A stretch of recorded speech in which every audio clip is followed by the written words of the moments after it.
welcome back to T-Box Talk. This is episode 2. This podcast is brought to you by OMADA Golf.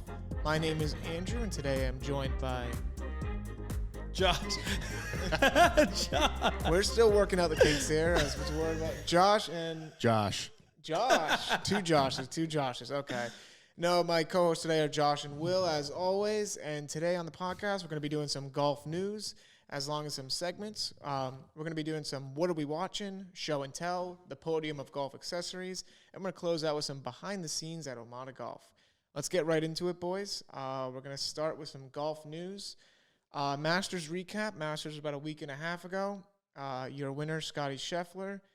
It wasn't really that close on Sunday, so wasn't that exciting to be watching on the final day, but I don't know about you guys thought about that final day. I thought Rory was incredible, shooting tied for a course record on the final day with a -7. He shot a 64. Get out of here. I didn't know he tied the course record. He shot a 64 on Sunday. Oh, my word. Which is the lowest.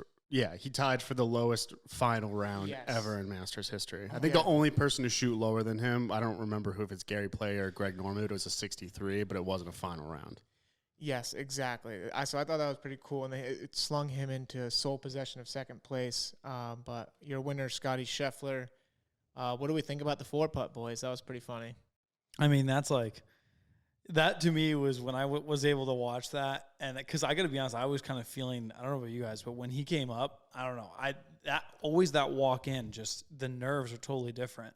Like I remember watching Tiger Woods win a couple years ago, that first major back, and watching him come down, and you just knew, he's just been there before, but seeing this guy that, come out like that and play as good as he did, I thought it was interesting that on one green in just a couple putts, he lost. What was it? He ended up, what did he, double bogey?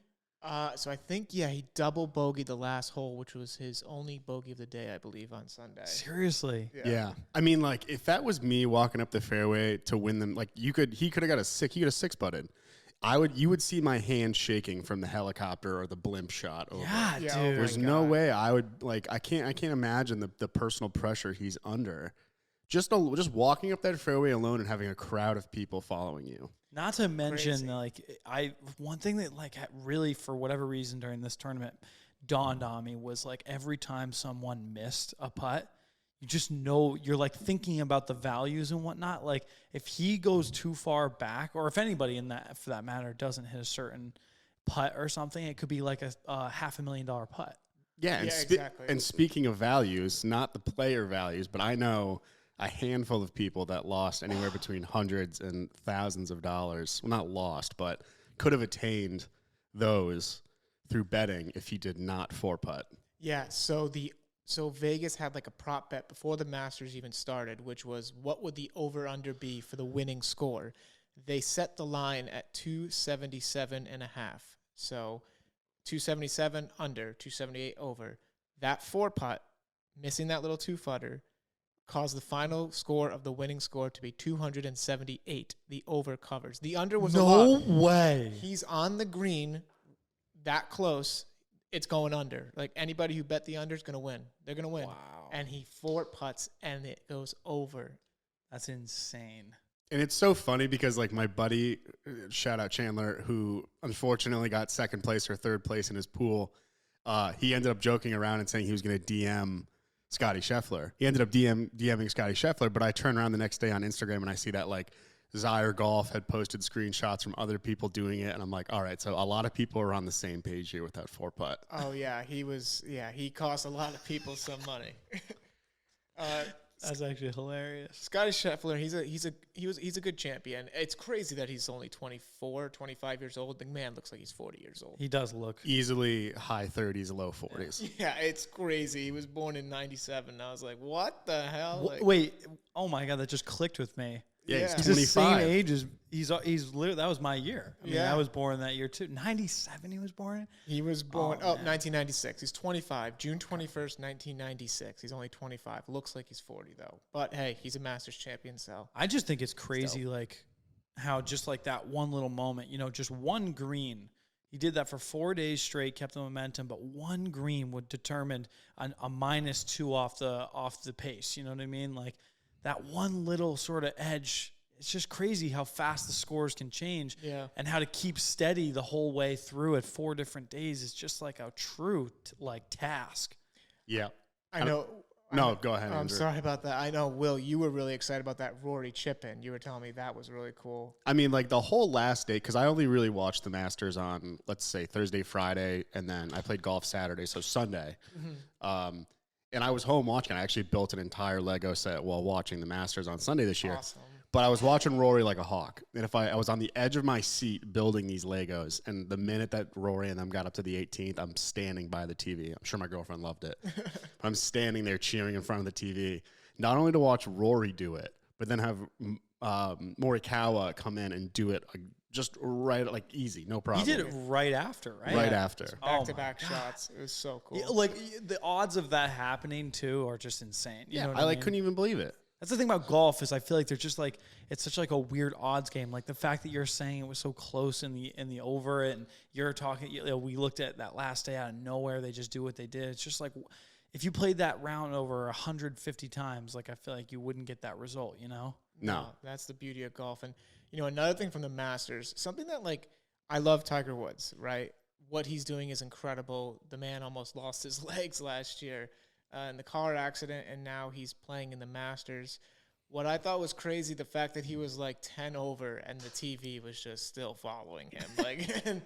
Like he just was getting all the media coverage. And it's crazy. I call it like the Tiger effect. It's like if he's on, he's putting asses in the seats. People were tuning in on Thursday when it started, like, oh, could he do it? And he played great on Thursday. Yep. And then by the time the weekend came around, I think the injury caught up with him, and he was like kind of. You could tell. out. You could tell, and you could also tell in his like upper body. Like he clearly is substituting power from his upper body to save his leg. At the end of the day, though, like I wasn't really expecting Tiger. I was hoping Tiger was going to win going into it, and I watched him all day on Thursday. Like you said, he had a great round. Mm-hmm. But at the end of the, just to see him swinging and out on the course again, I think was great for the golfing community. He, like you said, the Tiger effect. He's a huge player when it comes to shifting the dynamic of the game, and it's also just he's a great role model for his son Charlie, and he's a great role model for everyone that's out there persevering and trying to get better at the game. Exactly. And I do feel a little bad for everybody else, though, like trying to get their TV shine, and it's just all Tiger, even though he's not even close to winning. Well, I mean, there was like a moment where I was watching, trying to keep updated. I'm like looking at the leaderboards, like the top like 5 slots, and I'm like, what's going on right now? I'm watching Tiger Woods play, but he's not even on the board. Now, you know what though? I mean, Tiger's good for golf. I mean, every time he gets into anything in golf that he is involved with does well. It's just that simple. Like, he's a personality more than a player at this point. Yeah, it's pretty cool. Bryson DeChambeau, so he didn't make the cut, and I didn't even know he was injured. But so turns out Bryson DeChambeau was in Saudi Arabia, I believe. And no way. He broke his wrist playing ping pong. Yeah, So I did a little research on this too. Yeah. I read a few articles this morning, but essentially he injured himself from speed training, which he admitted. And at the end of the day, he said he's really not going to change anything he's doing. It's more just about like moderation. But he amplified his injury by playing ping pong with, who was it? It was, I don't know who it was. Neiman and I don't know. I have it written in my notes somewhere, but he apparently he fell on a marble floor. Yeah, on his wrist and his hip, and that's what kind of did him in. Oh my God. Yeah, so he was playing. But he was in Saudi Arabia? That's what I read. Is he playing? It was in the the Saudi. league? Yeah, it was like the Saudi tournament or something like that. Yeah. Wow, I read somewhere too that there's a bunch of players that just joined that tour as well. Like a lot, like 10 people. It's all just like step speculative forward. right now, but it's like 8 to 10 people, like top players in the PGA have joined. like oh, big but it's deal. like not official yet. I guess not. I think they're just like floating names out there, but I don't think anything's official yet. Yeah, but he he didn't make the cut, but he was injured. I didn't know he was injured, and then he just had surgery, so he might miss the PGA Championship because he was like, all right, screw it, I gotta get this thing. I mean, fixed. bro, I gotta be honest. Last year, it was like my long drive year. Mm-hmm. Bought the driver, was doing a lot of speed training after and before work. Had the simulator going full speed. I gotta be honest with you. I've never experience so many like minor like bodily injuries. Like they're not major, you know what I mean? Like it's not like when you play football and you get a concussion. It's like you like feel like almost rusty each and every day. Like it's and to see his training regimen on his YouTube, because he's got he's like full-fledged YouTube creator now.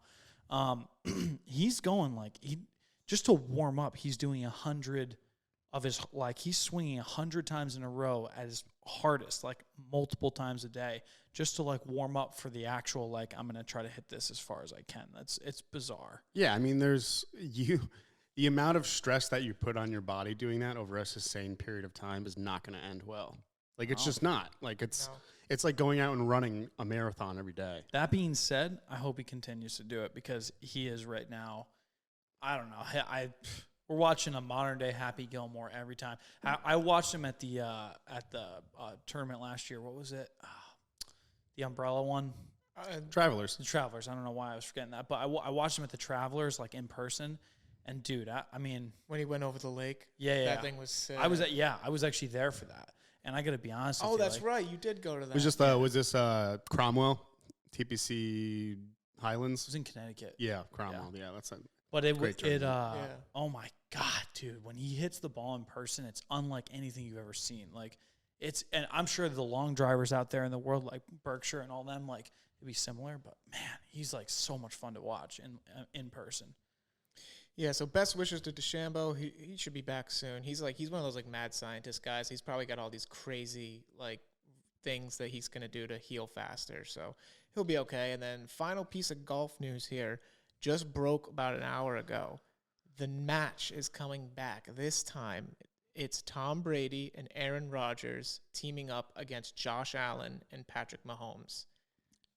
Wow. Okay. That is going to be awesome. Yeah. That is going to be awesome. I'm really excited. I bet you Josh Allen's going to hit like absolute nukes out there. I mean, dude. What do you not like the celebrity golf matches? No, I mean, I like them. I just feel like they didn't. I've watched a couple of them now. And I feel like they could do it differently. Like, part of the thing that I like more than anything is I like the bets and the big bets. You know what I mean? Like, they kind of did it with Phil and Tiger. And now with this, it's like Brady and Rodgers. Like, I don't know. Something is weird about it for me. Like, there are a couple weird guys. Weird guys. I don't know. A couple like, weirdos. What do you think about it? Well, I just love Tom Brady, so I'm obviously going to watch it. My issue, so it's going to be on TNT, which is going to be like, cable, basic cable pretty much. My issue is that I don't think it should be on cable. I think it should be pay-per-view or on like an HBO or something where they can swear and be themselves and be authentic. Wasn't it pay-per-view like the first time around? Yes, with Tiger and they were Phil. Still like, and they still kind of like, Dude, they have edgy at all. They have brands to protect. That's the problem with those guys. That's exactly what I'm talking about. Is why this isn't sort of that authentic experience that I would want out of the match. Is like when they did it with Phil and Tiger, the bets that they were throwing down were garbage. Like they were just like, it was like so forged, it's not even funny, you know. And with this, it's like Tom Brady. Like they're gonna come out and they're gonna play golf. Like, I want to see it's about the flair and personalities and the, like, all that. And I don't know. Maybe it'll be better this time, but that's my point. You're going to do it on TNT. I think they do it on purpose on TNT so that they can't. Well, they probably just bought it. TNT probably just bid for the show. But it just, because the whole point of it is you want to put the audience member as if you're golfing with them. But it's not going to be authentic. They're going to be plugging their brands and stuff. I think it's going to be fun to watch. I do, but I just wish it was like I wish it was edgy and they were swearing at each other. Me too, dude. I feel like I can't speak for Josh Allen and Mahomes, but I feel like Brady and Rodgers are both very kind of like baseline people, like huge dynamic personalities when it comes to. They're not expressing themselves. They're not, but the thing is, there's two of the most competitive people in the world. So, like, if they start losing and stuff, like, they're gonna get pissed, and it's gonna be funny as hell. I mean, yeah. I mean, I don't mean to like be down on it. I just, for me, when I think about it, I just think like I actually would rather see different personalities out there. Like, I'm kind of sick of seeing the quarterbacks out there. Like, I saw them last time and they didn't wow me. Like, they kind of were just average. They just went out and played. I would love to see like a super bizarre personality out there, like a Happy Gilmore-esque personality who walks out there and it's just like, I don't know, just, you know. I think comedians would be great. That's what I'm saying. Something like that, or like Comedians. like a Joe Rogan versus Jake Paul, or some weird like combo of like major personalities, you know. Yeah, they got to get some comedians out there. All right, so we are going to move into some what are we watching. I told the boys bring one show or movie that you want to, you know, tell the people about that you really enjoyed or something. I'll lead it off here. I finally got around to watching The Batman, the new one with Robert Pattinson, and I absolutely loved it. I thought it was more of like a good detective movie rather than like a superhero movie. It was long, which I liked. I watched it at home, so I was able to take breaks and stuff. I was nervous to watch it in the theaters because I was like, oh, I don't want to miss anything. It's 3 hours long. Like, I'm going to have to go to the bathroom at some point.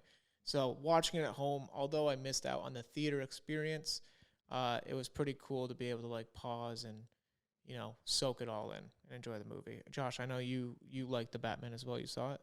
Yeah, I like it. I saw it in the theater, which is good because I get a different perspective. I definitely thought it was enjoyable. I mean, any professionally done high budget content at this point with a decent story gets me excited because I feel like we just went through like a drought during COVID, you know, like all the productions were sort of shut down. So I was excited to see it. I love the different interpretations of Batman, although I do think with this, they kind of follow the same style. Like, I liked it. Again, so good content, not saying it's not, but I already got that version of the Batman done the best way possible by Chris Nolan. Will, have you seen The Batman yet? I have not. No, I mean, I'm not a big superhero movie guy. Batman is kind of that one exclusion from the superhero movies that I do watch. I think I watched The Dark Knight like 2 weeks ago. Yeah, it's such a good movie. The main thing with Batman, though, is like I have really For the first time? No, for like the second time. Oh. So it was basically the first time because that movie came out in like what, 2008 or some, I don't know, it was a while ago. Yeah, somewhere around there, yeah. That may be an exaggeration. Regardless, but the thing is with like the whole reason I didn't watch Django Unchained is because the movie's like 2.5 hours or it's like 3 hours. Batman's the same thing. Like the way you did it, the way you approached it with taking breaks and watching it at home, I would have to attack it that way. Yeah, that's the way. In my opinion, that was the way to do it. But I do miss out on the theater experience. But that's okay.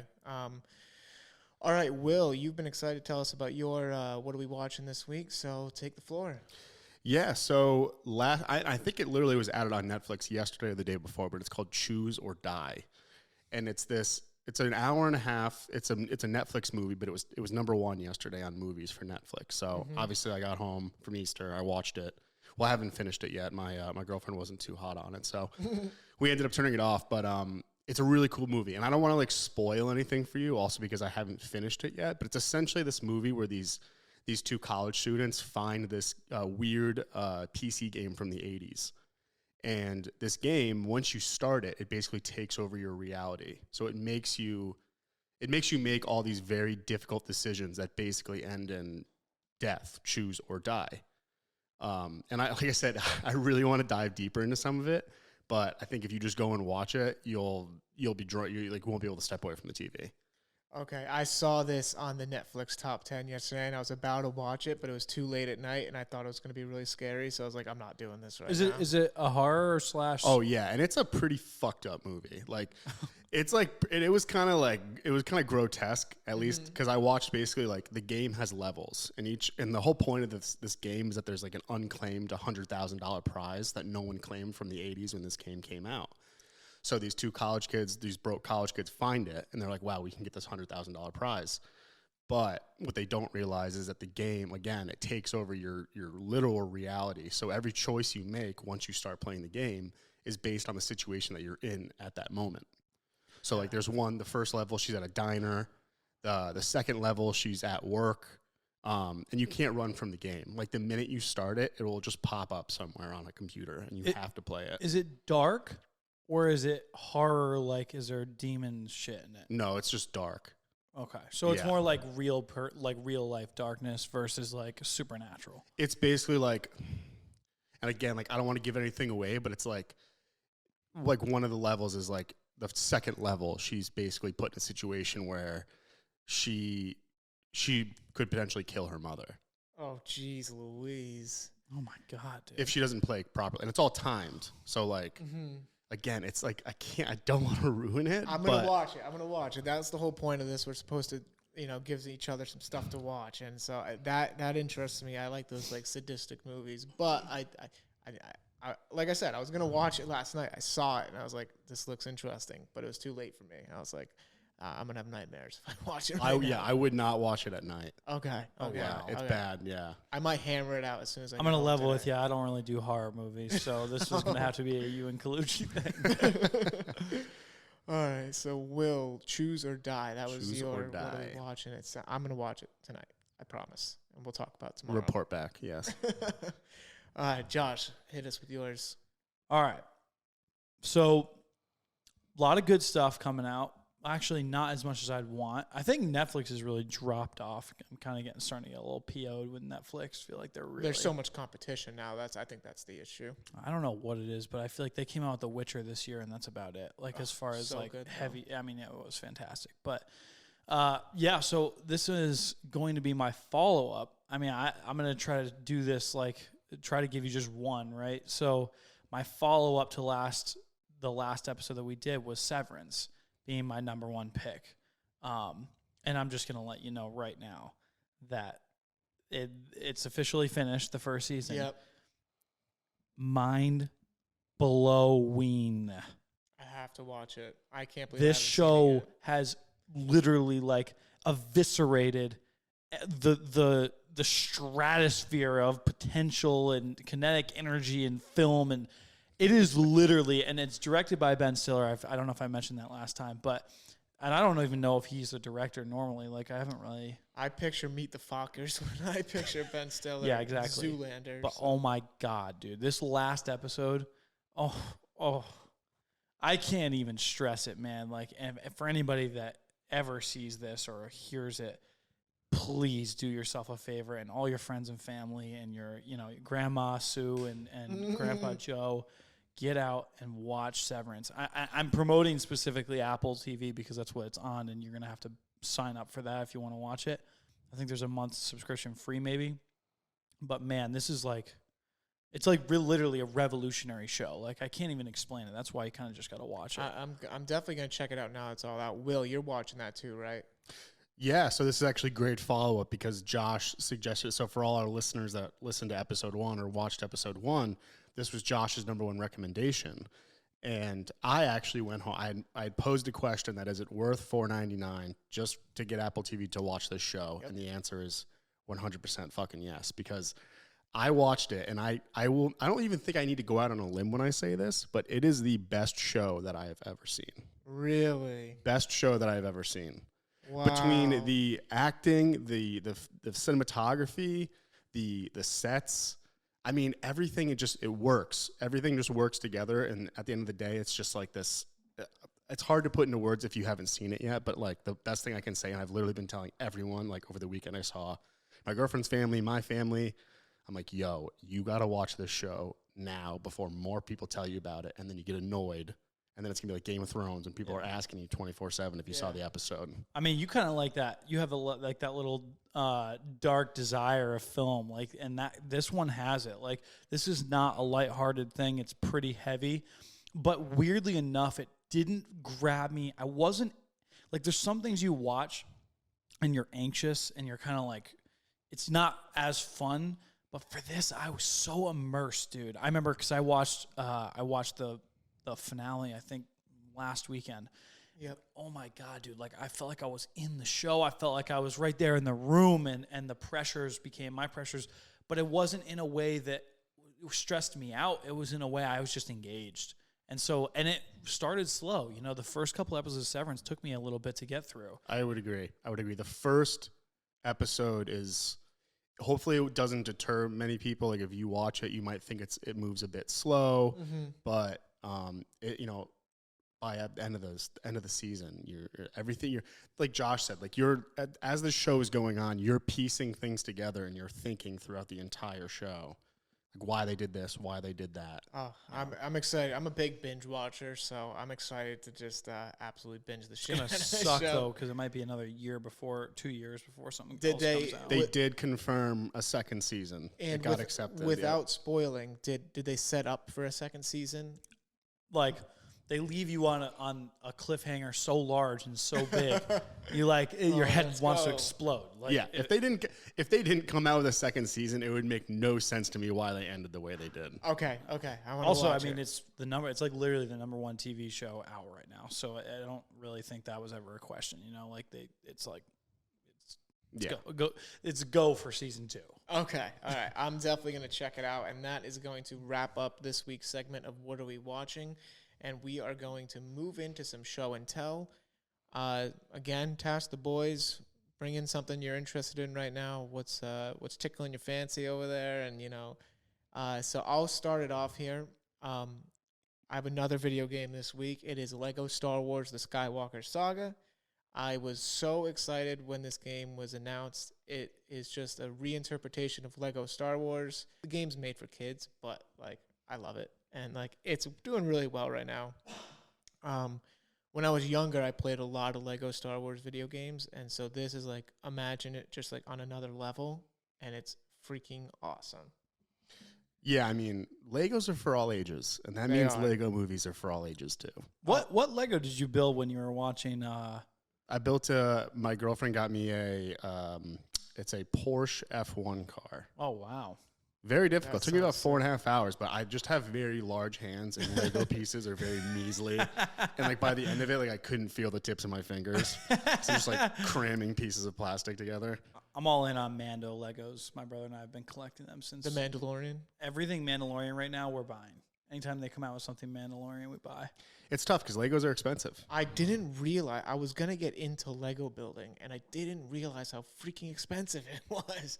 It's like absurd. I've probably dropped a couple $1,000 on Mando Legos. Yeah, it's tough. Like I unless it's like something that you're extremely passionate about, like there's this whole new floral series with Legos where you can like build like potted plants, but they're out of Legos. Like that's something I would go out and spend money on. Otherwise, I usually just get them as gifts, but they're great for like a rainy Sunday or so. Like you can't beat doing Legos like if you're just chilling around the house on like a rainy day or whatever. Yeah, and the Lego video games I absolutely love, and they're funny, they're quirky, they can be challenging. There's a lot of like tasks to do, which like I love. It's just like mindless tasks, and if the game's right up my alley. I highly recommend it to anybody else.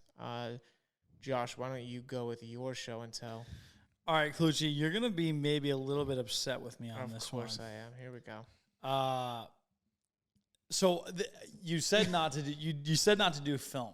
All right, and this isn't a show that I recommend you watch. It's not a best this or that. This is something that needs to come to light in every way possible because it's one of it's. I don't even know what to say it is, and you may have both heard of it, but I have to just say it here right now on the stage. Take your time. It's called the Velocipaster. This sounds like Sharknado. The Velocipaster. Guys, I'm talking. And TikTok brought it back to life. I mean, this thing was like hidden on Amazon Prime or something. And I just so happened to pass over it last night with my brother and sister for our Easter celebration. And we literally, I'm telling you guys, we sat down, we watched this movie, and it was it exists, how it exists, why it exists, how it ever came to be is a mystery to mankind. But this film is a 10 out of 10 watch. I mean, it reminds me of The Disaster Artist, but like times 1,000. Like I gotta peek over at Colucci's computer right now because he's got. That's all I'm seeing from the Velocipaster. That looks like a Sharknado remake. It's a lot better than Sharknado. That is so Sharknado, dude. I can't tell if it's a comedy or it's just like somebody who took a bunch of LSD and just like like rolled. But like, there's some hilarious VFX and things in the storyline. It's one of the funniest, most ridiculous things ever. And of course, TikTok has just picked it apart. Like, TikTok has made it this like phenomenon now in 2022. So it's going to become like a cult classic pretty much. 100%. Yeah. Like even now, I think there's like, it's pretty, you know. Velocipaster. He like turns into like the main actor turns into a velociraptor. Prehistoric dinosaur. and you gotta see the dinosaur. I was showing You him. saw It's ridiculous. There's like one scene too where like they they have like out in front of there's like a church because he's a pastor and that's his day to day, and out in front they didn't have the budget to show like a car exploding because his parents like get hit and run in front of the church, so they put in like a little title that said like VFX car explosion or something like that. And it's the fun, dude. I'm telling you, you gotta watch it. It's like you'll laugh your ass off at it. I mean, Rotten Tomatoes, it has a 70% audience score, so that's not bad. That's pretty damn good. It has to have been like somewhat of a comedy because it is so random and hilarious and kind of like abstract. In a way, it's so abstract that it almost looks intentional the way it was done. Like kind of like a scary movie or something. Yeah, bro. Like It's just weird. There were so many people involved. These productions never make sense to me because there must have been hundreds of people that it took to make that. Was there any like, not like big name, but like any actors in it that you recognized? Absolutely not. No. I figured that was probably going to be the answer. Yeah, I was on the IMDb page and I was like, I don't know a single person. Absolutely not. But all right, the Velocipaster, Josh. Thank you for showing and telling. No problem. I'm gonna have to check that out. Will, why don't you go ahead, buddy? What you got? I have a visual show and tell today. I brought this in. All right, let's see. This is not probably what's going on in your dirty minds here, but okay. Will, long pole. Oh no. All right, so this is called the Turbo Tube, and as you guys might know that I like it's Turbo Tube. Here you go for the camera. I love detailing cars, my car specifically, unless you pay me to do yours. But moral of the story is, I got this as a gift for Christmas. My dad got me this, and it's actually I don't know if it looks like it, but it's a little vacuum, and it's got little vacuum there. It's got 2 levels, and on the back side, it's a blower. That is cool. So you eat a Nature Valley bar in your car, you get crumbs everywhere. It's a perfect addition to clean up that mess. What is that called? It's called the Turbo Tube. And I'm probably going to break it, so I'm not going to try it now. But, here you go. That's all it is. That's how you clean it. Oh, my God. That's sick. Yeah. Is it battery powered? Yeah, rechargeable. USB-C 3.0. I'm doing like a commercial for Turbo Tube right now. But how much is it? I think it's on Amazon for like $40 or $50. That might be worth it. I have so many crumbs. How long is the battery? Is it rechargeable or? It's rechargeable. Yep. Wow. I don't know. I kind of like that thing. It's great because like I don't like do very deep interior cleaning. Yeah. But as long as you clean up along the way, it's like not leaving laundry, like 2 weeks worth of laundry for one day. It's like if you just clean up little messes along the way. And it's also great for I've got like little attachments in here, but it's great for like cleaning your dashboard, all the dust off your car. So not even just like little messes, but all the stuff that like you really just leave out and you like don't take care of anyways. Dang, like that. Stick in the Turbo Tube. Use the Turbo Tube. That is sick. I might have to get one of those. My car is disgusting. I have so many crumbs everywhere. It's bad. So I might have to invest in the Turbo Tube. Will, thank you for showing and telling. You're welcome. All right, that is going to wrap up show and tell for this week, and we are going to move into our podium. The podium, again, top 3 things like a podium. This week we're going to do golf accessories, like golf equipment accessories, things that you're bringing out with you when you're on the course. You know, this is kind of similar to what we did last week, but this one is going to focus in on more equipment-based stuff. The order this week, let's go Will, Josh, myself. Will, Josh, myself. That's going to be the order this week. And let's get into it. Will, your first thing. All right, Podium of Golf Accessories. My number 1, and this one is you're bringing it to the course because you're wearing it, but I'm a big connoisseur of compression shorts. If I'm out walking the course, you're not going to find me wearing boxers, whitey tighties. Yeah. Just like boxer briefs. You need that compression for when you're walking 18 holes, so you don't get bunched up, you don't get a wedgie. You know, we talk a lot about men's grooming these days, and being comfortable out on the course, especially when you're walking, whatever it is, 5-10 miles, basically the entirety of a course, having comfy clothes is like the ultimate thing. Yeah, compression shorts are definitely essential. That's a great first pick. Josh, how about you? What's your first one? Mine was, this is contrary to a lot of opinion because some people don't like to do this or use these. I like to have sunglasses when I play golf. Mm-hmm. A lot of people don't like sunglasses when they I don't know about you guys and anybody listening or anybody that sees this. I would love to know, do people enjoy using sunglasses during the round? And of course, if you have to take them off halfway through, it kind of like is like a weird effect, but I love sunglasses on the golf course. Yeah, I mean, for me, it's I either have to start the round with sunglasses on, or I have to start the round without sunglasses on. Yeah. I can't be taking them on, taking them off, because I feel like once I'm wearing them, I forget about them for the entire round. I don't even I don't worry about it. What if you had a 3 p.m. tee time, blaring sun, hottest part of the day, but you know it's going to be dark in another couple hours? Oh yeah, no brainer. I mean, you got to see the ball. So I mean, if it's gonna end up being dark, I'll take them off. Oh, okay. I see. But like starting the round with them on, I can't. If I start the round with them off, I don't put them on. Oh, I see what you're saying. If I start with the round with them on, I'll take them on and off. But I have to once I'm dialed in and I'm wearing sunglasses, I'm gonna wear sunglasses for as long as I possibly can. Yeah. So for me, I'm like the weird person where I will wear them only when I'm walking around, but when it's actually time to hit the ball, I'm popping the shades off because I just find it hard to see the ball. That's bizarre. Because I wear very dark sunglasses. That's what I like.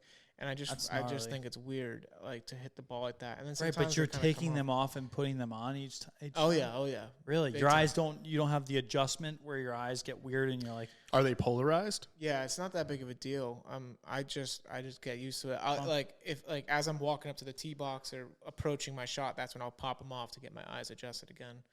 But sunglasses are definitely essential. But you're right. I feel like a lot of people are going to have different responses to that. absolutely. Because Just the three of us play it completely different. yeah, Yeah. literally, that's crazy. All right, I'm going to go with my first thing. And this one is an absolute essential accessory for me, and it's going to be a koozie. If you're bringing drinks out on the course, you need to have a cool koozie to put your drink in, because usually the sun's out, it's beating down on your drink, and it's going to make it super warm. Or if your drink is super cold and you don't have a koozie, you're going to freeze your hand out. So having a nice koozie, it always plays. It always plays. Yeah, I agree. And I think I've lost probably 2 to 3 of them now, but the little brewmates or the Yeti ones you put a can in. Yeah, They're not gimmicky. They work fantastic, and they're I've seen perfect those for the before. beach, golf course, because they actually do keep your drink cold for 5 to 7 hours. Yeah, Maybe I've that's an seen those. exaggeration, but it's better than holding it in your hand or just leaving it in a regular cup holder. Yeah, And they fit in most cup holders too. I totally agree. Will, let's go with your second one. Yeah, second one, since I'm, you guys know me, I'm very fair-skinned. I'm 80% Irish. You bastard. I know what you're about to say. So this is a good, my mom's going to love this. Shout out, Mom. Sunscreen. That was also on my list. 30 SPF and above. My mom said I need to wear 100, but I think 30 is enough. I don't get burned with 30. I'm more of depending on where I'm at, 50. If it's heavy summer, You can't go wrong with 50. 50 is the mark. I want to get a little color, though. So, Yeah. Also depends if you're doing 9 or 18. If you do 18, I do the 50. Because it's just I mean. are you a reapply guy? I've been doing this weird thing where I genuinely just hate the feeling of grease on my fingers. But even especially when you're holding a golf club and whatnot, that's a no-go. So what I've been doing is if I do reapply, I put it on the back of my hand or on my arm or something and just kind of I don't know. No, I was going to say that was why I was asking the question, because I usually don't reapply because I don't want my hands to be all greasy. Even with a spray-on sunscreen, I still rub it in because I feel like you don't get an even distribution of the sunscreen. I've had some weird sunbirds in my life before when I use the spray stuff, and the sunburns are just all in spirals around me, and it's I just stopped wearing sunscreen, to be honest with you. I don't wear sunscreen anymore. I'm very Sicilian, so I usually when people say oh, burn once and then I'm good, it actually is true with me. If I burn once, I'm good for the whole year. So I'm just waiting for that first burn this year, and then I'll be good. Fun story about Josh with the grease and stuff.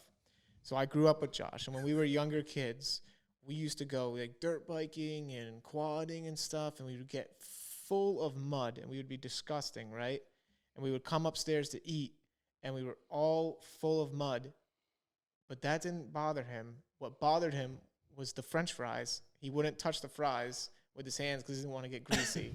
And we were covered in mud. So he would use a fork to eat his French fries. I was like, there's such a double standard here. Like, we're sitting here covered in mud, and you don't want to touch the French fries. It's not about my fingers are my my tools. I can't getting greasy. They just don't. I can't do things with them as well as I normally can. Yeah. Yep. It's fair. So Will's second thing is sunscreen. It's a great pick. Stole Josh's pick, but hey, that's why we go by an order. Josh, so what is your second thing? Well, I think my second thing, shoot, I mean, it's kind of standard. I think I mentioned it last week, but I would have to go with a speaker. I think if you don't have a speaker, it's just not the same. Like, music to me is everything on the golf course. So Yeah, it definitely makes the round more fun. We discussed it last week, but it does fit in here as well with the accessories, having a sick ass speaker. Yeah. Had it on Friday when we played Triggs. It was Oh yeah, we had a good time. Yeah. Good to have music. I'm gonna go with my second thing. It's kind of like a quirky thing, but I really enjoy them for some reason. The poker chip ball markers. I need to have them. I think they're so cool. There's nothing cool about them, but I just love them. Like, it's funny because, like, from a practicality standpoint, like, it doesn't, like, every other ball marker's got like a little pin on it and it presses so it down goes in the in the ground. So ground. hypothetically, if a ball rolls over it, it won't matter. But if you have a poker chip, because like the practicality of using a poker chip as your ball marker kind of defeats the purpose of having a ball marker. Because ball markers, they've got the little pin on them. You push them into the ground with the probability that a ball is going to roll over it. The ball won't be deterred in its path. But how are they even legal? I don't know if they're legal. I doubt they're illegal in match play or anything of that sort. yeah, I highly doubt. I hate those chips. But they're cool. I'm so sorry to do that to you, Andrew. I just if my ball rolls over that, it just is gonna hit it, knock it, and it's gonna suck. Yeah, ball's gonna go. So whichever just get way. a ball marker. But I want the poker chips. It looks It cooler when is you nice. throw it down in a tournament. Yeah. They're like, oh, this guy. Or like This guy's cool. the little like frisbee toss to your buddy, like, oh yeah, let me get the chip. Frisbee it. Yeah, but the poker chip ball marker is going to be my second pick. Will, let's go with your third pick. Sure. Yeah, so my third pick, it could actually be a number of things, but for me, it's having a nice pair of after golf shoes.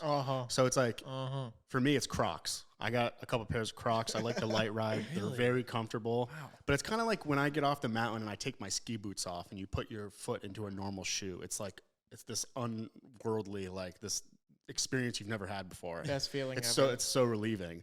But it's the same thing for golf, especially if you walk 9 or even 18.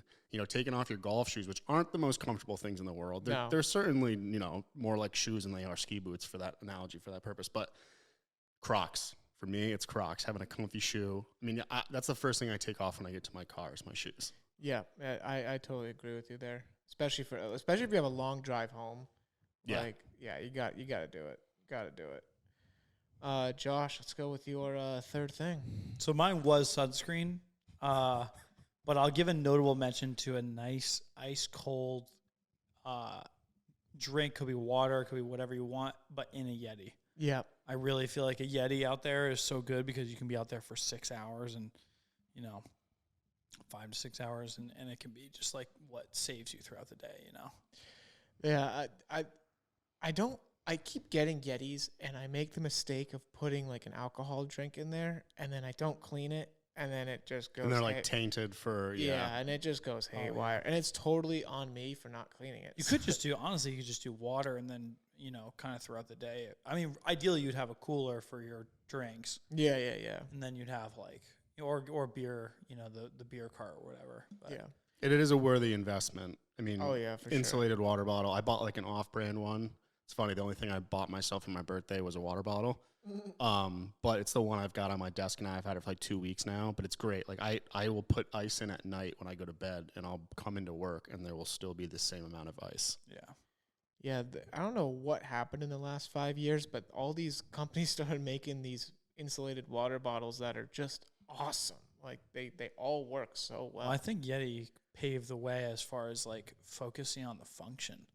Yeah, Everybody was going for design, but I got to be honest, like there was a water bottle that I used that way long ago that did that, where I used the only one I used and it kept water cold for so long, but it looked like shit.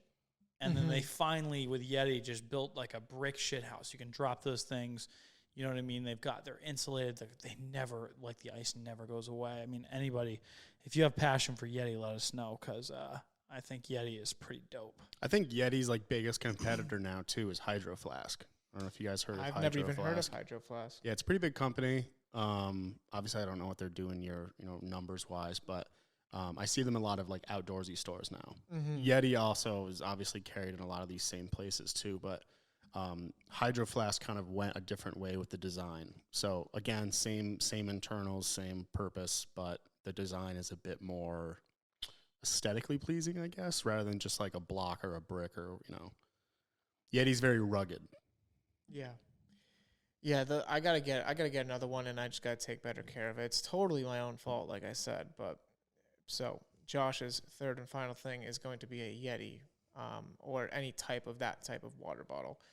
My third thing is so when you go out, you usually want to be playing in a polo, but I'm always going to bring some type of light sweatshirt or windbreaker. That's going to be my third thing, even if I don't wear it at all. The fact that I have it in case, like, if you play it like 4 p.m. and then by the time 6:30 rolls around and you're in the end of the match or the end of the game, you got to have that little jacket to throw on if it gets too cold, because then you become uncomfortable. You start to tighten up a little bit, and your swing is all off at that point. So having that little windbreaker, maybe you stuff it in the OMADA Golf push cart, or maybe you stuff it in your bag, or just throw it in the back of the driving cart.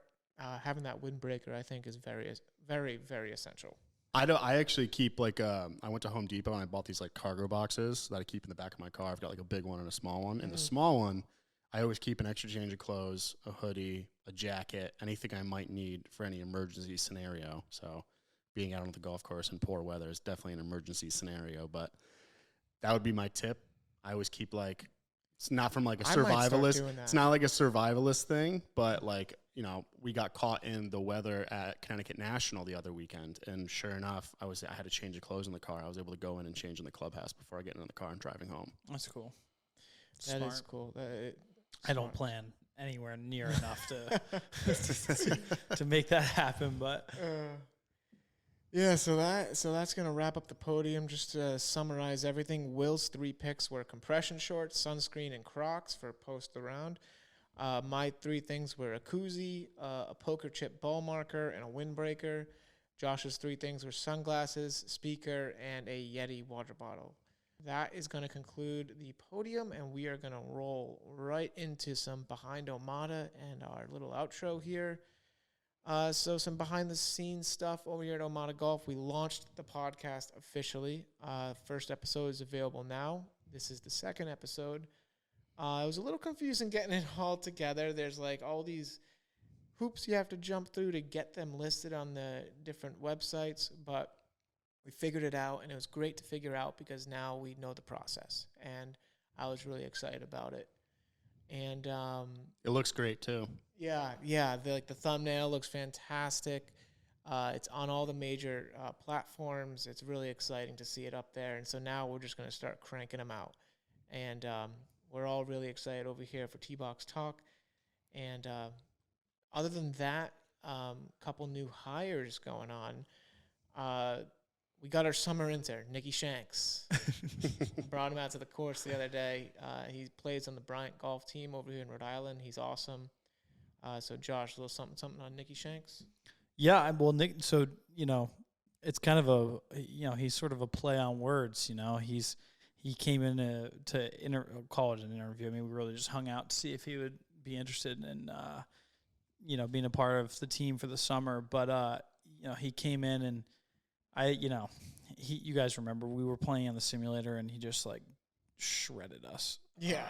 I mean, I kind of kept up with him on the first round and then he just obliterated me. He did hit. He's a Division I college golfer. But I will say on the course,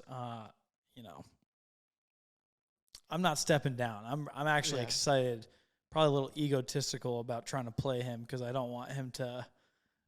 I want to take him on. You know? Yeah, it'll be fun. I want him to like play one round like super seriously and like make all the decisions that he would make like if he was playing in a tournament or something. Yeah, maybe we can do something like that. I mean, we're definitely going to get competitive this summer. Mm-hmm. Oh yeah.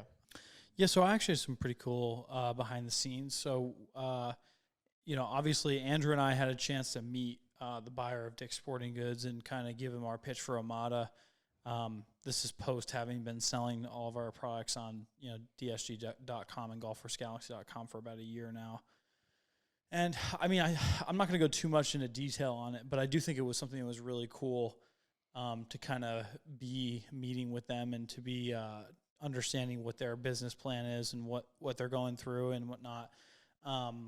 I just thought it was an interesting thing, and ultimately, I'm not sure where we'll go from here. I mean, as far as working with them, I mean, we may just stay online, but just because of the way that they're kind of pulling back on brands at the moment, they're not really expanding. They're going to private label stuff, and private label stuff is like Tour Trek. That's Dick's Sporting Goods brand. Problem is that this is an opinion, but Dick's Sporting Goods, I feel like, is a retailer. You know what I mean? They're trying to make more money on margins on their own stuff, but the magic is in the creators. So I feel like it's kind of a dicey strategy to pull back on brands, but and I honestly, I don't even know that we want to take our products to store, but I do think it is kind of an interesting concept to think about retail. And ultimately, I think we're all still on the same page that doing business online and controlling the customer experience and making sure that's really, really good for everybody that checks out with something that they buy from us. I think that's really important to us. And so far we've, it's just something I wanted to note.